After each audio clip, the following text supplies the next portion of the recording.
Kemi rikthyer drejt për së drejti, ora shënon 12 pa humbur kohë. Shkurtimisht ju njoh me disa prej zhvillimeve kryesore.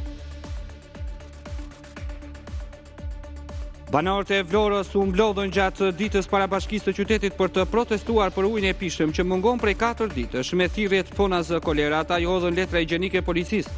Banorët kërkuan që kryebashkiakja t'i takojë, por ajo informoi se ndodhet në terren aty ku po punohet për rregullimin e defektit. Një tjetër protestë u mbajti edhe mbrëm, ndërsa shumë banorë qëndruan në radhë gjatë natës për të mbushur ujë me bidon, kryesisht te zona e ujit të ftohtë. Bashkisë të Vlorës ju deshën 4 ditë që të vijë në lëvizje për gjetur një zgjidhje për banorët të cilët prej 4 ditësh nuk kanë ujë të pishëm. Shkak është bërë defekti që ka ndodhur në linjën kryesore. Pasi banorët u mobilizuan në protesta, sot doli në terren dhe kryebashkiakja Brunilda Mersini, e cila garantoi se problemi tashmë është drejt zgjidhjes. Sipas saj, sot vinë me avion nga Turqia 3 pjesë që duhen për riparimin e rrjetit. Hysni Ymeri, 67 vjeç, humbi jetën pas shpërtimit në sahatin e energjisë elektrike në pallatin ku banote në lagjen Manush Alimani në Shkodër. Dyshimet janë për tritol pasi OSHE mohon që shpërtimi të kenë ndodhur për shkak të boksit të macësve në pallat. Një grup i njësisë antieksploziv është nisur nga Tirana për të bërë verifikimet. Burimet raportojnë se shpërtimi ka qenë mjaft i fuqishëm.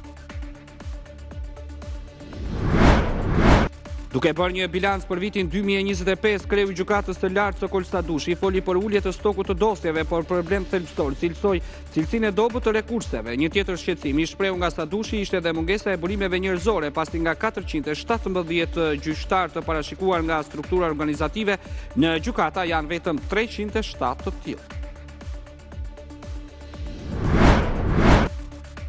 Lëvizja vetë vendosje doli fituese e madhe e këtyre zgjedhjeve të parakohshme parlamentare në Kosovë, duke fituar 49.3% të votave të numëruara deri tani.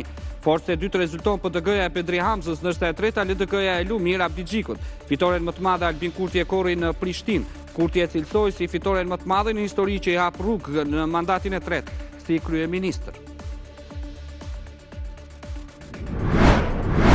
Kryeministri Edi Rama dhe presidenti i Shqipërisë Begaj duart rokitën fitore në zgjedhje të vetëvendosjes së kryeministrit në detyrë Albin Kurti.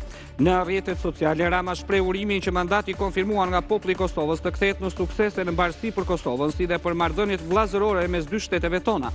Ndërsa presidenti i Republikës Bajram Begaj tha se kjo votë duhet të shndërrohet në përgjegjësi institucionale për t'i dhënë Kosovës një të ardhme evropiane.